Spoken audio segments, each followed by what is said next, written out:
네, 오늘 시장이 어제도 그렇고 오늘도 괜찮죠. 미국에서 뭐 긍정적인 얘기도 나왔고 연말까지 산타랠리에 대한 기대감도 시장에 분명히 남아 있습니다.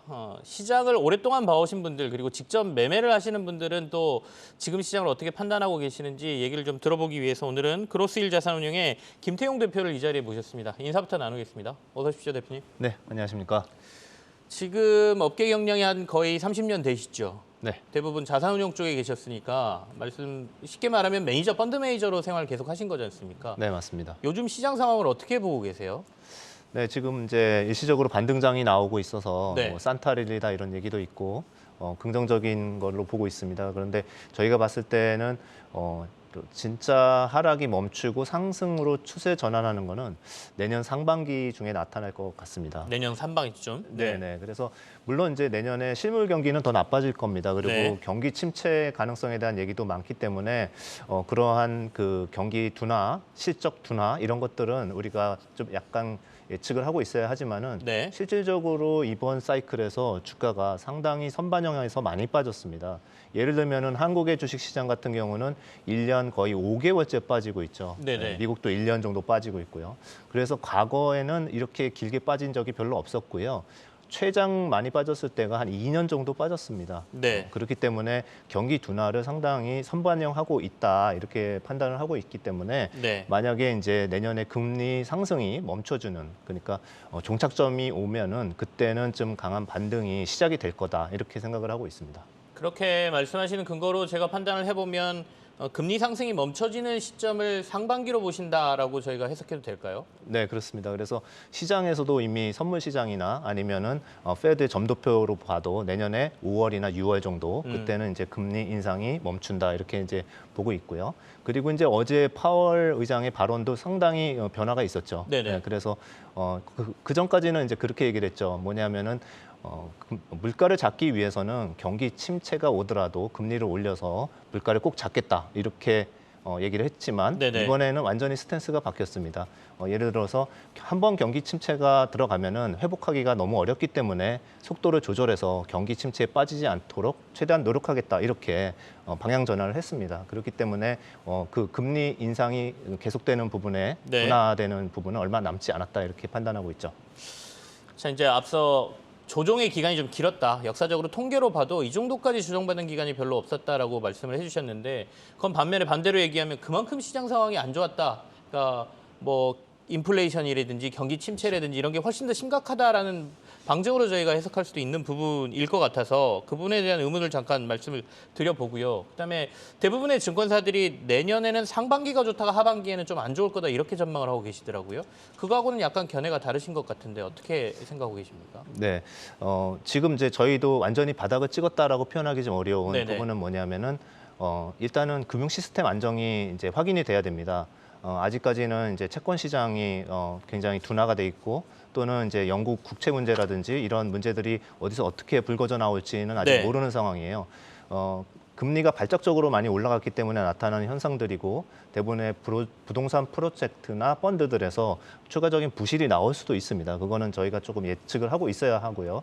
그렇지만 이제 정부가 적극적으로 대응을 할 수 있다라고 생각하는 부분은 일시적으로 금리가 튀었기 때문에 나타나는 현상이고 네. 지금처럼 이제 금리가 안정이 되고 물가도 내년에 떨어지게 된다 그러면은 상당 부분 해소될 수 있기 때문에 정부는 이제 적극적으로 대응책들을 내놓을 거라고 보고 있습니다. 그리고 이제 그 말씀하신 것처럼 이제 주가가 상승하는 거는 저희는 이제 5월, 6월부터는 상승한다고 생각하고 있거든요. 그래서 네. 그 이유는 이제 금리 인상이 멈추는 부분도 있고요. 그리고 굉장히 많이 기관 투자가들이나 외국인들이 주식 비중을 줄여놨습니다. 그래서 현금 보유 비중이 지금 역대급으로 가장 많은 상황에서 조금만 이제 경기가 회복되는 모습을 보이면은 빠른 매수가 좀 있을 수 있다 이렇게 생각을 하고 있죠. 5월, 6월부터 반등해서 그러면 하반기는 좀 좋을 거다 이렇게 보고 계시는 거죠? 네, 맞습니다. 그러니까 일반적으로 증권사들이 상반기 괜찮고 하반기 좀 안 좋을 거다하고는 약간 견해가 다르다. 네. 저희가 이렇게 이해를 하면 되겠네요. 네.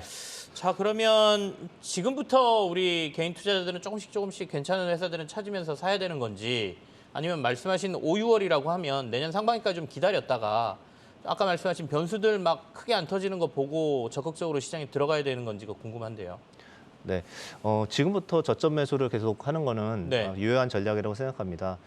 왜냐하면은 지금 이제 반등을 했는데 너무 추격 매수를 뒤늦게 하는 거는 좀 조심스러울 뿐이지 네. 실질적으로 이 이제 반등 이후에 단기 조정이 또 있을 수 있지 않습니까? 뭐 예를 들면 실적이 좀 둔화됐다, 경기 네. 지표가 나쁘다라는 이유 때문에 둔화가 이제 될 때 그때 이제 좀 매수할 수 있는 섹터들이 분명히 있습니다. 그래서 제일 먼저는 이제 테크 섹터라든지 그 다음에 이제 1분기 이후에는 금리가 떨어지기 시작하게 되면은 그동안에 피해를 봤었던 네. 성장주들, 그래서 특히 인터넷이나 뭐 바이오 이런 쪽 업종들도 많은 회복이 있을 수 있습니다. 그렇기 때문에 이러한 전체 지수 플레이보다는 섹터 플레이를 하면서 뭐가 빠질 때마다 이제 매수하는 이러한 전략을 가져가면은 좀 더 성공 확률이 높다고 생각합니다.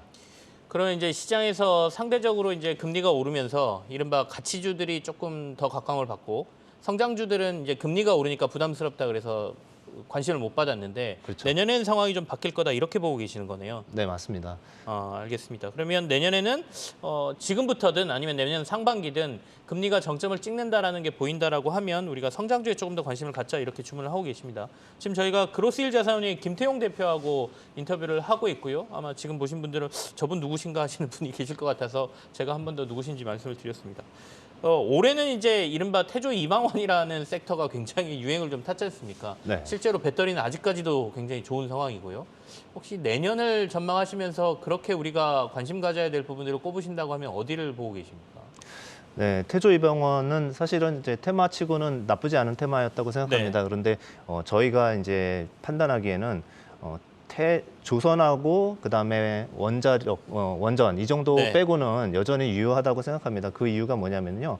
내년에는 경기가 사실은 나쁘잖아요. 둔화되는 거고 나쁜데 그랬을 때 좋아질 수 있는 부분들은 정부 주도하에 투자가 일어나고 있는 이런 산업들입니다. 네. 예, 그런 산업들이 이제 대표적으로 미국에서는 IRA 법안 때문에 신재생 에너지에 관련한 산업들 그쪽에 투자하는 거에 대한 세제 혜택이 엄청나게 크고 그리고 재정 투입이 계속 되고 있고 이런 부분 때문에 예를 들면은 신재생에서 태양광, 네. 셀 모듈 정도, 그 다음에 그 풍력 이런 네. 쪽들은 계속 좋을 거라고 생각을 하고 있고요.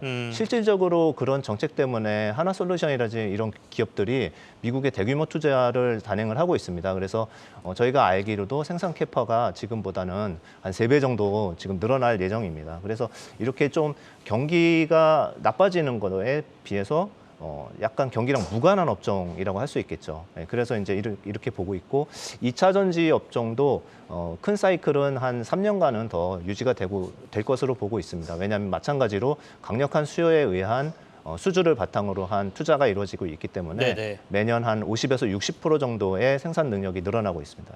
이런 부분들이 이렇게 경기가 불확실한 상황에서는 비교적 확실한 투자처라고 생각을 하고 있습니다. 네네. 그리고 이제 하나 더 말씀드리면 아까 인터넷이나 뭐 네네. 이런 쪽 성장주 잠깐 말씀하셨잖아요.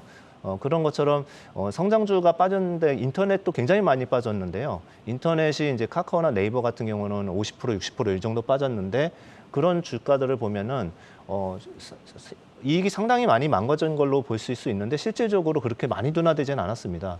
이익이 둔화된 부분이 일부 있지만 빠진 거의 한 절반 정도는 금리가 빠른 속도로 올라가서 가치가 절하된 그 부분이 크다고 생각합니다. 그런데 만약에 이제 저희가 예상한 것처럼 내년도 한 2분기 정도 피봇이 일어나서 금리가 네네. 떨어지기 시작한다 그러면은 이런 큰 디스카운트들은 해소가 될 겁니다. 그렇기 때문에 인터넷 업종이 크게 어닝이 좋아지지 않고 그대로만 있다 그래도 어떤 낙폭 과대주로서의 반등은 뭐 생각해 볼 수 있다 이렇게 생각하고 있고 마지막으로 테크주. 테크주는 반도체가 포함이 되고요. 테크주들도 상당히 오랫동안 하락 조정이 있었죠. 그래서 업황은 내년에는 더 나빠지지만은 실질적으로 특히 반도체 같은 경우는 업황이나 특히 이익의 6개월 선행에서 네네. 움직이기 시작합니다. 그래서 내년도에 보면 계속 나쁜 뉴스밖에 나올 게 없겠지만 그래도 주가는 먼저 연초부터 움직일 거라고 생각하고 있습니다. 반도체 쪽은 경기는 뭐 회복은 덜 돼 있지만 그때서부터 주가는 먼저 미리 반영해서 올라갈 가능성이 있다 이렇게 말씀해 주셨습니다. 네. 내년에 지금 저희가 유망하게 보자라고 말씀하신 게 대부분 이제 성장주 쪽에 포커스가 좀 맞춰져 계시는 것 같고요. 그 외라고 하면 태양광하고 풍력 정도가 그 외로 읽혀지네요. 앞서 이제 전 세계적으로 운용사들이든지 기관 투자자들이 현금 보유를 굉장히 많이 늘려놨다라고 말씀하셨잖아요. 실제로 그로스힐도 지금 현금 보유가 좀 많으신 상태인가요? 저희 기관 투자가 쪽의 그 펀드들은 사실은 현금 비중은 그렇게 많지는 않습니다. 네네. 거기는 자산 배분을 안 하는 거고요. 저희가 개인 투자자들도 이제 운용을 해드리고 있는데 네네. 그쪽에서는 현금 비중이 한 20에서 30% 정도. 그래서 만약에 좀 더 장이 하락하거나 어떤 위기가 왔을 때 그때 살 수 있는 자금들을 좀 준비를 해놓고 있습니다. 그러면 일임 쪽에는 현금 비중을 좀 확보를 해놓고 계시는 상태고, 네. 그럼 이제 본격적으로 지금 말씀하시는 걸 보면 이제 매수에 들어갈 타이밍이 됐다라고 판단하고 계시는 거고, 하락할 때 매수할 예정입니다. 하락할 때 매수할 예, 예정. 예. 그러면 매수할 때는 방금 전에 말씀하신 섹터를 중심으로 할 거다. 네, 이렇게 맞습니다. 보면 되는 거죠? 네. 알겠습니다. 최근에 이제 대표님 책이 투자를 위한 투자라는 책을 내셨는데 거기에 보면 끝까지 살아남을 기업을 꼽아라, 그러니까 찾아라 이런 얘기가 나와요.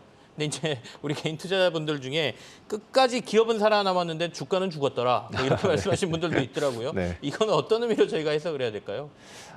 그만큼 이제 어려운 거죠. 네. 그러니까 기업을 할 때 좀 기업이 이익이 좋고 많이 좋은 뉴스가 많을 때 사다 보니까 조금 높은 가격에 사는 이런 상황이 생기고요. 그다음에 주가 지수 같은 경우는 매크로 영향을 또 많이 받으니까 조금 고점에서 물리는 경우들도 많이 생깁니다. 그런데 뭐 제가 굳이 이제 하나 이제 조언이나 팁을 드린다고 네네. 하면은 그런 것 같습니다. 꼭 애널리스트나 기관 투자가라고 해가지고 특별한 정보를 갖고 있지도 않고요. 앞서서 생각할 수도 있지 않습니다. 제가 볼 때 성공할 수 있는 비결은 그런 것 같습니다. 뉴스를 꼼꼼히 살펴보시고요. 그리고 그걸 토대로 해서 많은 생각을 하면 되는데 어떤 뉴스를 보셔야 되냐 하면은 어떤 기업들이 이제 투자 증설 뉴스들이 항상 나옵니다. 그런데 네네. 그 투자 증설이 기존의 현재 캐파시티보다 많이 증설하는 경우, 그리고 이 증설을 했을 때 이게 굉장한 초과 수요가 장기적으로 이루어질 수 있는지 이 두 가지를 유념해서 보시다 보면은 큰 사이클들을 잡으실 수 있습니다. 그래서 하나의 예를 들면은 2014년, 15년에 화장품이 중국에서 터지면서 거의 네. 5배 올랐고요. 그다음에 그 같은 해 편의점 주가도 3배나 올랐었습니다. 왜냐하면 편의점 출점이 많아졌고요.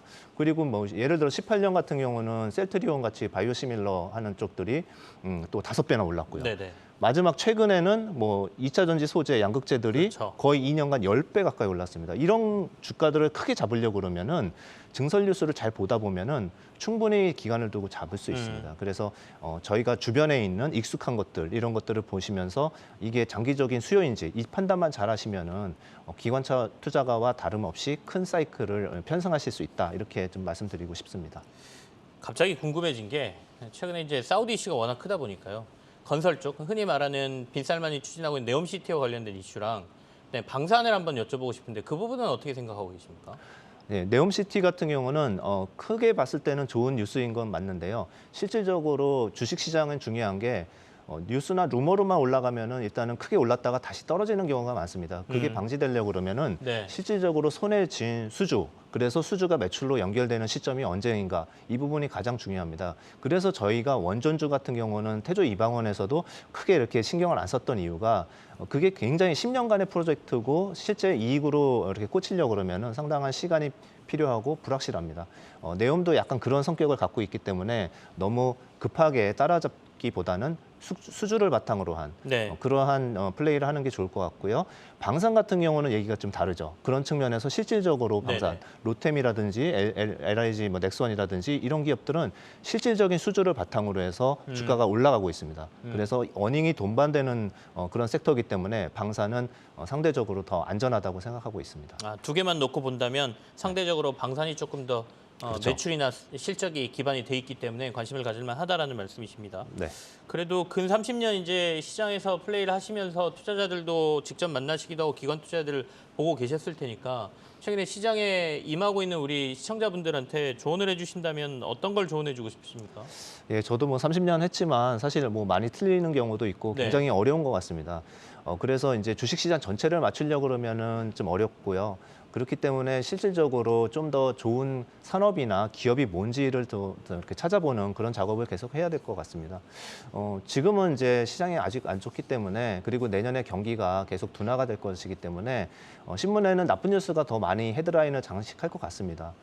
그리고 그 증안기금이 생기고 이런 부분들을 보면은 그만큼 안 좋다는 얘기인데 역설적으로 증안기금이 주식을 사가지고 손해 본 경우는 한 번도 없습니다. 예, 오히려 나쁠 때 샀기 때문에 이 기금들이 수익을 내고 나오는 겁니다.